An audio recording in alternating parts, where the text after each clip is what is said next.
Hello guys, नमस्ते। मैं YouTube channel से मंजू सिंह आप लोग को स्वागत करती हूँ। और ये गाना गाने जा रहा है, उसको आप लोग सुनिएगा और कमेंट में बताइएगा कैसा लगा आप लोगों को।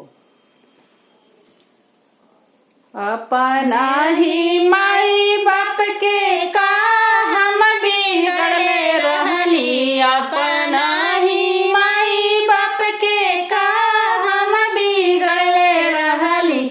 गई दिहन बूढ़े संग बियाह रे भावरवा, कई दिहन बूढ़े संग बियाह रे भावरवा।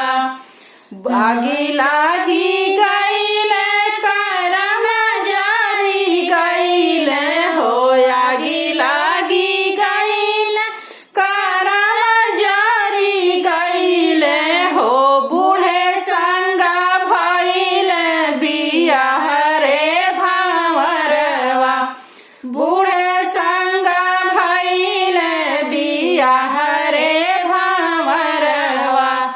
बूढ़ा बूढ़ा जनी कर बूढ़ऊ के सेवा कर, बूढ़ा बूढ़ा जनी कर बूढ़ऊ के सेवा कर।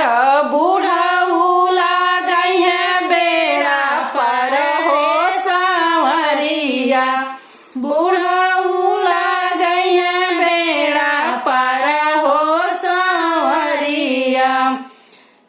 अपना ही चाचा चाची के का हम बिगड़ले रहनी, अपना ही चाची चाचा के का हम बिगड़ले रहनी। कई दिहन लइका संग बियाह रे भावरवा, कई दिहन लइका संग बियाह रे भावरवा। लइका लइका जनी कर लइका के सेवा कर, लइका लइका जनी कर लइका के सेवा कर।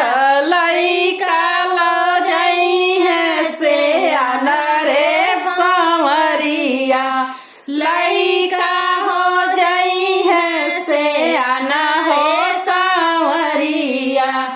अब